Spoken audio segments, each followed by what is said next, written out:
Hello friends, नमस्कार। आज हम बात करेंगे सिंह राशि के बारे में।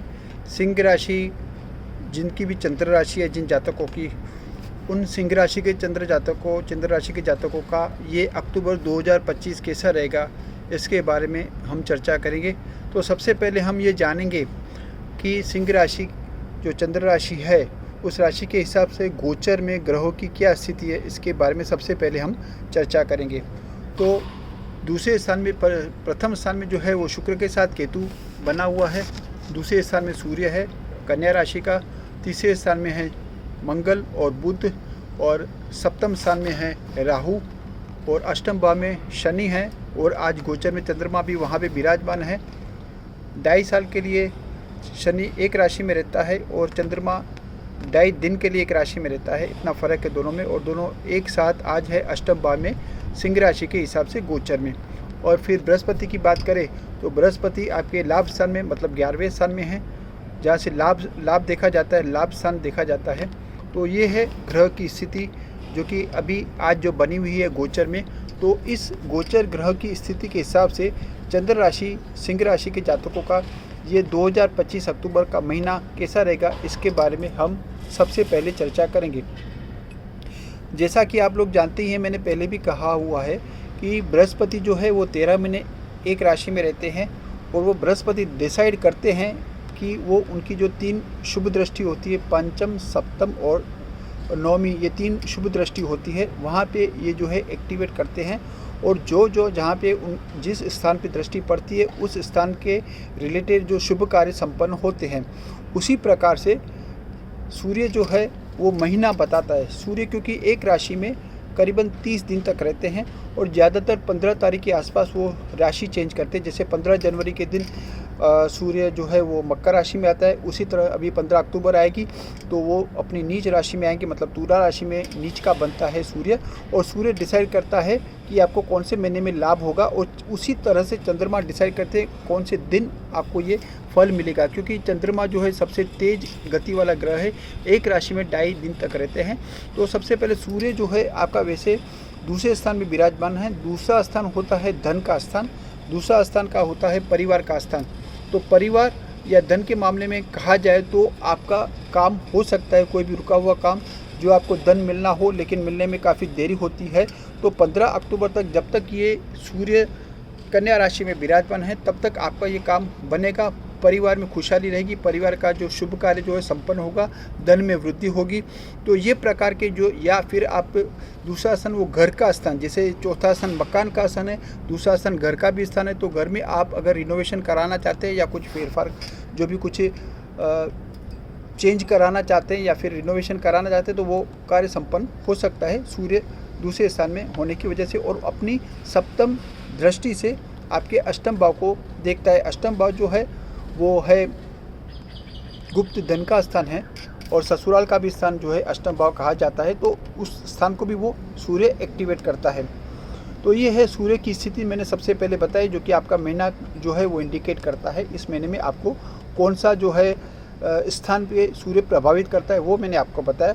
अभी सबसे बलवान जो ग्रह जो माना जाता है वो है बृहस्पति। बृहस्पति जैसे कि 13 महीने तक एक राशि में रहता है, और बृहस्पति जो है अपनी शुभ जो दृष्टि है पंचम, सप्तम और नौवीं, ये 3 दृष्टि से देखता है। अभी गोचर में जैसा कि आपकी कन्या जो है सिंह राशि के हिसाब से देखा जाए तो बृहस्पति आपके 11वें स्थान में विराजमान है। ठीक है, 11वां स्थान वैसे देखा जाए तो लाभ स्थान होता है। तो आपको लाभ होगा ऐसा कहा जा सकता है यह 13 महीने के दौरान।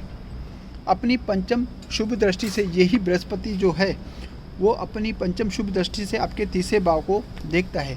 तीसरा भाव होता है वो भाई बंधु का, तीसरा स्थान होता है पड़ोसी का, तीसरा स्थान होता है छोटी मुसाफरी का स्थान। बृहस्पति इन तीनों चीज़ों को एक्टिवेट करता है।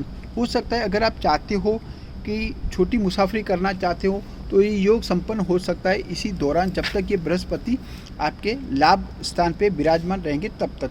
छोटी मुसाफरी का योग बनाता है वही बृहस्पति जो है आपके जो भाई बंधु का कुछ कार्य अधूरा है, कुछ कार्य होना, तो शुभ कार्य संपन्न हो सकता है पड़ोसी के पड़ोस में आपके जो रहते हैं वहाँ पे भी शुभ संपन्न हो सकता है ये कार्य। और इसी तरह से बृहस्पति जो है अपनी सप्तम शुभ दृष्टि से आपके पंचम स्थान को देखता है।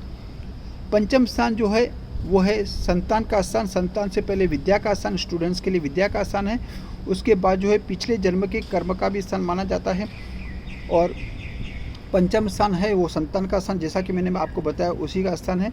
तो पंचम स्थान पे जैसे कि लव मैरिज जो करते हैं, लव का भी स्थान माना जाता है। जैसा कि पंचम और सप्तम स्थान एक दूसरे को देखते हैं, एक दूसरे के मतलब साथ में रहते हैं या युति बनाते हैं, तब ये जो लव मैरिज का योग संपन्न होता है। तो लव का स्थान भी पंचम स्थान माना जाता है। अभी मैं जैसे कि बात करूं तो जैसे कि सबसे पहले स्टूडेंट्स की बात करेंगे, विद्या के बारे में बात करेंगे। तो जो स्कूल में लड़के या लड़कियां जो भी स्टूडेंट्स हैं उसके लिए काफ़ी अच्छा ये साल रहेगा। आप जितनी मेहनत करोगे उस मेहनत के हिसाब से आपको अच्छा फल मिलेगा, इसमें कोई दो राय नहीं है। क्योंकि अब गुरु अपनी सप्तम शुभ दृष्टि से आपके पंचम स्थान को देख रहा है, ठीक है। और उसी तरह से बृहस्पति पंचम स्थान पे देखने की वजह से आपके जो लव से रिलेशनशिप में जिसके साथ हो वहाँ से भी आपको शुभ समाचार प्राप्त हो सकता है। जैसे कि आप अगर चाहते हैं उसके साथ लव मैरिज करना चाहते हैं तो वो जो योग संपन्न हो सकता है इसमें भी, क्योंकि बृहस्पति नौवीं शुभ दृष्टि से आपके सप्तम स्थान को भी देख रहा है। पंचम स्थान तो एक्टिवेट हो रहा है, साथ में नौवां स्थान भी सप्तम स्थान भी एक्टिवेट हो रहा है। तो सातवां स्थान जैसे कि है वो लग्न का स्थान है, पंचम स्थान जो है लव का स्थान है, दोनों को एक्टिवेट किया हुआ है। तो जो युवक युवती चाहते हैं अपने पार्टनर जिसके साथ वो लव में है मैरिज करना चाहते हैं तो वो भी संपन्न हो सकता है। संतान के बारे में भी पंचम स्थान देखा जाता है। पंचम स्थान जो है संतान का स्थान है। जो युवक युवती ऑलरेडी मैरिज कर चुके हैं उनके लिए संतान अगर वो चाहते हैं तो संतान का योग जो है वो इसी महीने तो नहीं कह सकता मैं, सॉरी, क्योंकि बृहस्पति जब तक सूर्य यहाँ स्थान पे आएगा तब महीना कहलाएगा। अभी बृहस्पति की बात कर रहे हैं तो बृहस्पति जो है वो उस स्थान को देखते हैं, इसीलिए आपका जो प्लान है अगर संतान का तो प्लान भी वो सक्सेस हो सकता है। और उसी तरह से बृहस्पति अपनी नौवीं शुभ दृष्टि से आपके सप्तम स्थान को देख रहा है। तो मैरिज करना जो चाहते हैं युवक युवती उनके लिए ये साल जो है वो मैरिज का 2025 में संपन्न होगा, क्योंकि बृहस्पति की शुभ नौवीं दृष्टि आपके जो है वो सप्तम स्थान के ऊपर बनी हुई है, ठीक है। तो इस तरह से मैंने बृहस्पति जो शुभ ग्रह सबसे माना जाता है जिससे शुभ कार्य इससे संपन्न होते हैं जो, तो इसी सिंह राशि में किस तरह से बनेंगे वो मैंने आपको बताया। अभी मैं आप बात कराऊंगा कि शनि के बारे में। शनि एक राशि में है, वो 2.5 साल तक रहते हैं, जैसा कि मैंने पहले भी आपको बताया और आपको पता भी होगा। तो ये शनि अपनी तीसरी अशुभ दृष्टि से आपके दसम स्थान को देख रहा है। दसम स्थान जो होता है वो कर्म का स्थान है। दसम स्थान जो है वो पिता का स्थान है। दसम स्थान है जो बिजनेस का स्थान है। दसम स्थान जो है वो आपके जो जातक नौकरी करते हैं और उनके नौकरी करने वाले के ऊपरी अधिकारी का भी 10वां स्थान माना जाता है। या फिर जो जातक नौकरी करते हैं वो प्रमोशन के लिए अगर वो चाहते प्रमोशन मिले तो उनके लिए भी ये जो है 10वां स्थान माना जाता है। तो 10वां स्थान काफ़ी इम्पोर्टेंट स्थान है, ठीक है। वहाँ पे शनि की अशुभ दृष्टि होने की वजह से आपको व्यापार में भी सोच समझ के लिए ऑर्डर लेने पड़ेंगे। अगर आप जातक नौकरी कर रहे हो तो आपके ऊपरी अधिकारी के साथ आपके साथ कुछ अनबन न हो, मगजमारी न हो, या फिर इस तरह से आपके ऊपर कुछ प्रेशर न डाले, इसलिए आपको ध्यान रखना होता। काम के प्रति थोड़े आपको ध्यान रखना पड़ेगा। जिनके पिता बुजुर्ग है, बड़ी उम्र वाले हैं, उनकी सेहत का भी आपको ध्यान रखना पड़ेगा। तो ये सारे जो मैंने बताया शनि के जो तीसरी दृष्टि जो है उनकी जो है वो आपके दसम स्थान पे है, इसके बारे में मैंने बताया। उसी तरह से शनि आपकी सप्तम दृष्टि से आपके दूसरे स्थान को देख रहा है और अपनी शनि 10वीं दृष्टि से आपके पंचम स्थान को भी देख रहा है। तो शनि इन तीनों स्थान पे एक्टिवेट करता है। शुक्र आपके लग्न में विराजमान है।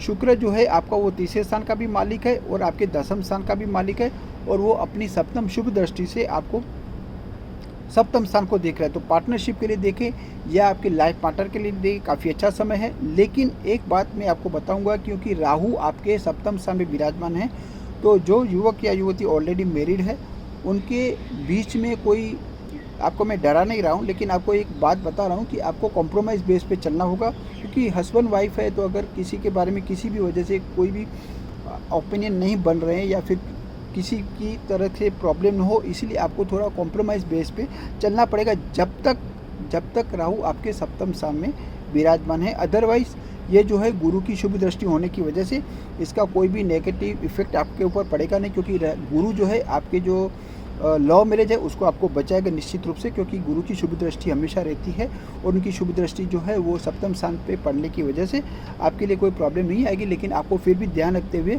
कॉम्प्रोमाइज़ बेस पे चलेंगे तो आपके हित में वो रहेगा। और वैसे भी शुक्र की भी शुभ दृष्टि जो है आपके सप्तम स्थान पे है। तो ये थी लेखा जोखा मैंने जो आपको बताया ये जो सिंह राशि के बारे में। अगर आपको ये वीडियो पसंद आया है तो आप लाइक कीजिए। अगर आपने अब तक सब्सक्राइब नहीं किया है तो आप सब्सक्राइब करेंगे तो मुझे मोटिवेशन मिलता रहेगा। इसी तरह से मैं आपको ज्योतिष के बारे में, वैदिक ज्योतिष के बारे में आपको जो है सलाह मशवरा देता रहूँगा। और ये अगर आपको अच्छा लगता है और जो ज्योतिष में इंटरेस्टेड है उन लोगों को भी अगर आप शेयर करेंगे तो मुझे भी मोटिवेशन मिलेगा और उनको भी ज्योतिष के बारे में जानने को मिलेगा। आज के लिए इतना काफ़ी है। धन्यवाद।